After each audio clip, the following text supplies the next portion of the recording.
अस्सलाम वालेकुम स्टूडेंट्स, क्या हाल चाल हैं जी आप लोगों के। और thank you for the awesome feedback जो हमें आप दे रहे हैं फ्रॉम द प्रीवियस लेक्चर। पता है मैं एक्चुअली कोशिश करके मैं अगर चाहूँ तो मैं सिर्फ आपको एमसीक्यू ही करवाऊँ, लेकिन पता मसला ये है कि पैथोलॉजी एक चीज़ ऐसी है कि एमसीक्यू से सिर्फ काम नहीं चलेगा। You have to have strong basics first. आपके लिए टेलीग्राम ओपन है, टेलीग्राम ग्रुप में आप चाहे रात के 3 बजे मुझे एमसीक्यू भेजेंगे, मैं उठते ही आपको उसका जवाब भेज दूंगा। So please concentrate on the lectures. इंशाल्लाह एंड पे after this basic mains things I will go to MCQs, और फिर एमसीक्यूज से ही सॉल्व करेंगे अपने सिनेरियोज और थिंग्स वगैरह, राइट। सो जनाब आज का जो टॉपिक है वो बहुत इंपॉर्टेंट है। It's a very important topic and the topic for today, आज का जो टॉपिक है वो है chronic inflammation. So let's Bismillah with chronic inflammation, right.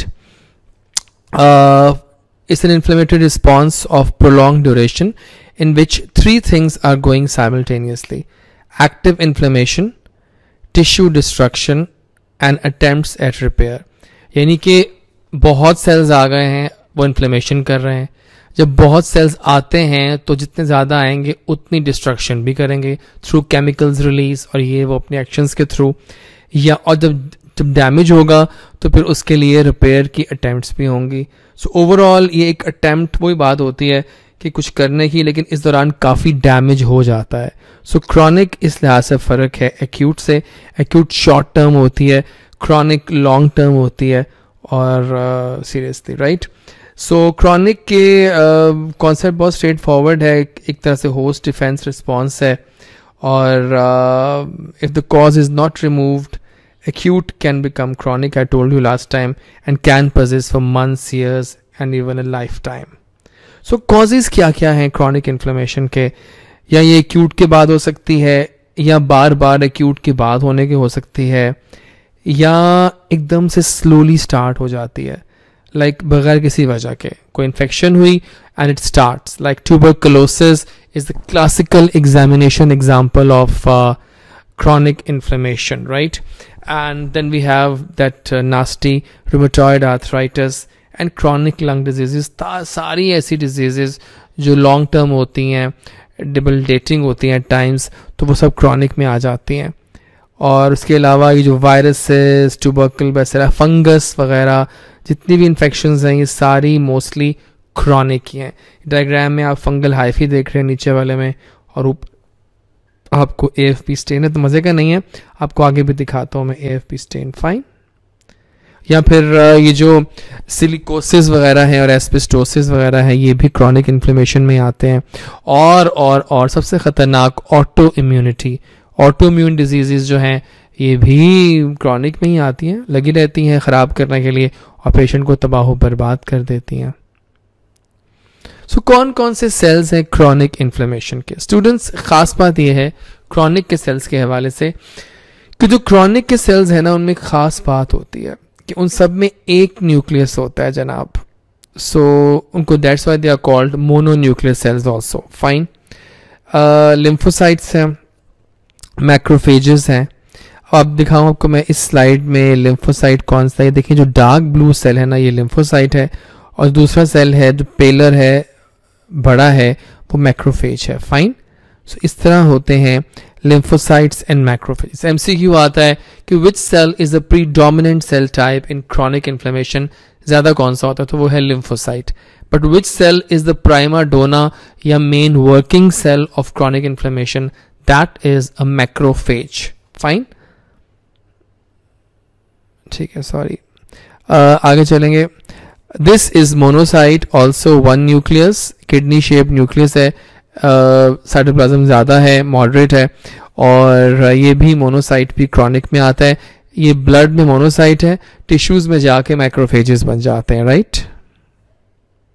ये देखिए आप, मैक्रोफेजेस ब्रेन के अंदर पड़े हुए हैं, ये जो है ना बड़े बड़े cells, this all are macrophages. ये देखिए, this is a macrophage, fine. So बड़ी क्लियरली पिक्चर आ गई है। And these are the fourth cell, they are plasma cells. Plasma cells antibodies बनाते हैं. ये भी क्रॉनिक के सेल्स हैं. मुझे किसी ने एमसीक्यू बोला था कि ये सिलिकॉन का जो इम्प्लांट का एमसीक्यू आता है उसमें मोस्टली सेल्स, देखिए नॉर्मली जो सेल होता है ना उसमें वो जाइंट सेल्स होने चाहिए बिकॉज एक फॉरेन बॉडी पड़ी है. अगर जाइंट सेल्स की ऑप्शन नहीं दी तो you will search for some chronic cell option, चाहे लिम्फोसाइट्स होंगे या प्लाज्मा सेल्स होंगे, तो उन पर टिक करना होता है आपने, राइट. सो आपको क्रॉनिक सेल्स के लिए जाना होगा ज़्यादातर. And these are plasma cells. खूबसूरत हैं. और ये देखें आपके ये प्लाज्मा सेल हैं and this is a plasma cell. आप नोट कीजिएगा कि इसमें एक्सेंट्रिक न्यूक्लियस है और बाहर उसके एक क्लियर स्पेस, ऐसे कहते हैं पेरी न्यूक्लियर हेलो. ये हेलो क्यों बनता है? बिकॉज इस एरिया में बहुत सारी गोल्जी बॉडीज पड़ी होती हैं जो स्टेन नहीं लेती, तो ये हेलो बन जाता है. फाइन. ये भी क्रॉनिक के ही सेल्स हैं, प्लाज्मा सेल्स. लिम्फोसाइट जमा हो गए हैं ये वेसल के इर्द गिर्द. आपको दिखाने की कोशिश की है, ये अक्सर हो जाते हैं. लिम्फॉइड फॉलिकल पड़ा हुआ है सामने. This is a lymphoid follicle. क्या फ़र्क है लिम्फॉइड फॉलिकल और लिम्फोसिटिक एग्रीगेट में? लिम्फॉइड फॉलिकल में देखें आपके ये सेंटर में एक लाइटर एरिया, ये लाइटर एरिया है और ये बाहर जो है ये डार्क एरिया है. सो जो लाइटर एरिया है वो है जर्मिनल सेंटर्स, जहाँ पर एक्टिव पॉलिफेशन चल रही होती है और बाहर रेस्टिंग सेल्स पड़े होते हैं. तो ये बेसिकली लिम्फॉइड फॉलिकल है. एग्रीगेट में जर्मिनल सेंटर नहीं होता. फाइन. सो ये है डिफरेंस दोनों का. फाइन. मोनोसाइट्स आप बताया था एमसीक्यू आता है कि which is the largest cell in the blood stream, that is monocytes. They are less numerous in the blood stream than neutrophils. और यही सेल्स हैं जो बाद में जाके मैक्रोफेज बनता है. देख रहे हैं आप, मैरो में मोनोब्लास्ट है, फिर प्रोमोनोसाइट बना, फिर ब्लड में आके मोनोसाइट बन गया, टिश्यूज में गया तो पहले बनाया इमेच्योर टिश्यू मैक्रोफेजेस, फिर बनाए मैच्योर टिश्यू मैक्रोफेजेस और उसके बाद बनाए giant cell. What is a giant cell? Giant cell, students, is a cell which contains more than one nucleus, right? So ऐसा सेल बड़ा होता है, that's why it's called a giant cell. Giant cells की बहुत सारी types हैं, मैं आपको बताऊंगा end of this chronic inflammation session, right? Functions के हैं कुछ. मोनोसाइट्स के फेगोसाइटोसिस करते हैं, स्कैवेंजर्स भी हैं, डिफेंस भी देते हैं और साइटोकाइंस भी रिलीज करते हैं. As I've told you, cytokines released from monocytes and macrophages are called monokines. Fine. These are different types of tissue macrophages in the body. Left से स्टार्ट करते हैं. ऑस्टियोक्लास्ट होता है बोन में, साइनस हिस्टोसाइट्स होते हैं लिम्फॉइड टिश्यू में, Kupffer cells are tissue macrophages in liver, microglia are in brain, serosal macrophages जो हैं वो होते हैं pleural cavity में और alveolar macrophage होते हैं lungs में. So you should know कि क्या क्या types होती हैं tissue macrophages की. Fine. इनके बहुत काम होते हैं, बहुत काम करते हैं, phagocytosis करते हैं and they have the potential of being activated causing tissue injury and fibrosis. सवाल ये कभी कभी आता है कि why macrophages get accumulated in chronic inflammation. इसकी तीन वजूहत होती हैं. Continued recruitment of monocytes from circulation, signals जाते हैं और फैक्टर्स इन मोनोसाइट्स को ले आते हैं टिश्यूज में एज मैक्रोफेजेस बन जाते हैं, या कुछ फ्री रेडिकल्स या एजेंट्स की वजह से मैक्रोफेजेस लोकली प्रोलिफरेट कर सकते हैं, या कुछ फ्री रेडिकल्स की वजह से मैक्रोफेजेस जो हैं वो वहाँ से हिल नहीं पाते. दैट्स वाई मैक्टा है. इसे कहते हैं एपिथेलियोइड सेल्स. एपिथेलियोइड सेल्स जो हैं वो फ़र्क इस तरह होते हैं फ्रॉम नॉन मैक्रोफेज. आम मैक्रोफेज बड़ा होता है, इरेगुलर होता है, लेकिन एपिथेलियोइड जो है वो लंबा, just resembling like columnar epithelial cells और स्क्वेमोइड इमेच्योर एपिथेलियल सेल्स से रिजेंबल कर सकते हैं. कॉजेज बहुत सारे हैं. पाकिस्तान में टीबी टॉप पे है, सार्कोइडोसिस है. टीबी में यू गेट केजिएटिंग ग्रैनुलोमास, सार्कोइड में यू गेट नेकेड ग्रैनुलोमास. नेकेड ग्रैनुलोमास क्या होते हैं? बाहर कोई रिम नहीं होती, बस पड़े होते हैं. और सार्कोइडोसिस में एक आपको वो भी दे सकते हैं ये सिनेरियो में एक हिंट के हाइलर लिम्फेडिनोपैथी होती है. It's very important clue for sarcoidosis कि इसमें हाइलर लिम्फेडिनोपैथी होती है और इसमें नॉन केजिएटिंग नेकेड ग्रैनुलोमास होते हैं. ट्यूबरकुलोइड लेप्रोसी कोई खास बात नहीं है इसके अंदर. टर्शियरी सिफिलिस में बन जाते हैं ग्रैनुलोमास लास्ट स्टेज पे. कैट स्क्रैच डिजीज में नेक्रोटाइजिंग ग्रैनुलोमास बन जाते हैं विद स्टेलेट एब्सेसेस. ब्रुसेलोसिस में भी ग्रैनुलोमास हैं, सिलिकोसिस में भी ग्रैनुलोमास बन जाते हैं, और फंगल इन्फेक्शंस में भी ग्रैनुलोमास बन जाते हैं. सॉरी फॉर द नोटिफिकेशंस, 2-3 आई थी, सो मैं I am sorry for that. कोशिश करूँगा आगे ना ही आए तो बेहतर है. सो जनाब ग्रैनुलोमा क्या होता है? Granuloma is a focal area of granulomatous inflammation जिसमें एग्रीगेशन हो जाती है उन सेल्स की जो कि मैक्रोफेजेस होते हैं मॉडिफाइड किस्म के, and they are transformed into epithelium like cells. That's why they are called epithelioid cells, और they are surrounded by a collar of mononuclear cells जो कि हमारे सारे क्रॉनिक के सेल्स थे. जनाब एक काम की बात यह है कि एमसीक्यू आता है कि which cell is the main cell to call a granuloma, तो हमेशा आपने टिक करना है एपिथेलियोइड सेल्स पे, चाहे बाकी चीजें हो ना हो, एपिथेलियोइड सेल्स होने चाहिए to label a granuloma. 2 types होती हैं ग्रैनुलोमास की, फॉरेन बॉडी आ जाए उसके ग्रैनुलोमास बन जाए, या टिपिकल इम्यून ग्रैनुलोमा जिसमें सेल्स इन्वॉल्व होते हैं, जिसमें बाकायदा खेल खेला जाता है 2-3 तरह के सेल्स का, उन्हें कहते हैं इम्यून ग्रैनुलोमास. क्लासिकल एग्जांपल है ट्यूबरकुलोसिस. देखिए इससे पहले हम आगे चलें, इम्यून ग्रैनुलोमास की मिसाल ले लें आपके, फॉर एग्जांपल कि बैक्टीरिया अंदर आया टीबी का, माइकोबैक्टीरियम ट्यूबरकुलोसिस, उसको फर्स्ट टाइम पहचाना आपके. अब जब बॉडी में कोई नई चीज़ आती है उसको हम एंटीजन कहते हैं. अब हुआ क्या कि उसको मैक्रोफेज ने पहचाना कि कोई फॉरेन चीज़ आई है, उसने उसको एनगल्फ कर लिया और उसने उसको तोहफा बना के पेश करना है लिम्फोसाइट्स को. That's why macrophages are called antigen presenting cells. तो he will ask in a story sort of form, he will ask कि जनाब एक नई चीज़ आई है, इसका क्या करना है.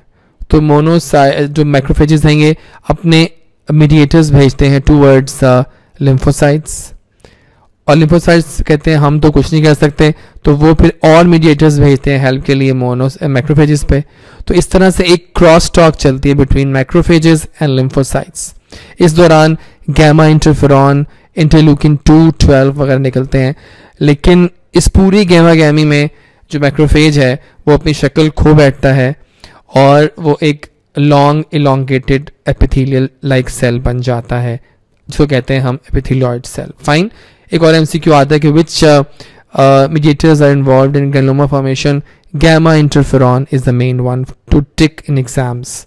बाकी इंटरल्यूकिन में 2 और 12 जो हैं वो टॉप पे हैं. ठीक है, कुछ पिक्चर्स देखते हैं. ये एक लंग है जिसके अंदर एक हाइलर लिम्फ नोड में केजिएशन है, टीबी की अलामत है ये. ठीक है, लंग में 2 ग्रैनुलोमास पड़े हुए हैं, ये देखें आप, लंग टिश्यू में 2 ग्रैनुलोमास पड़े हुए हैं. लंग में अगेन मल्टीपल ग्रैनुलोमास हैं, नोड्यूल्स देख रहे हैं आप. ये है जनाब ग्रैनुलोमा. आइए मिलवाते हैं आपको ग्रैनुलोमा से, आपको दिखाते हैं ग्रैनुलोमा के different components. The main component are these epithelioid cell. ये देख रहे हैं आपकी जो ये वाले सेल्स जो है, ये जो स्पिंडली है ना, long epithelial like cells, these are all epithelioid cells. epithelioid cells मिल के बनाते हैं ये giant cell. इसकी निशानी ये होती है कि ये बड़ा horseshoe टाइप होता है, साइड पे अरेंज होते हैं nuclei. These nuclei are of epithelioid cells nuclei, right? इन्हें कहते हैं Langerhans giant cells. Langerhans, not Langerhans. पूछते हैं कि Langerhans में क्या फ़र्क है. Langerhans में Langerhans giant cells पाए जाते हैं टीबी में, लेकिन Langerhans जो है वो अक्सर में मैक्रोफेजेस हैं स्किन के. आप नोट करेंगे कि ये ग्रैनुलोमा बना हुआ पूरा, this is all granuloma and it's surrounded by these mononuclear cells outside these lymphocytes. ये डार्क जो है. ठीक है, सो ये बेसिकली कंपोनेंट्स होते हैं ग्रैनुलोमा के.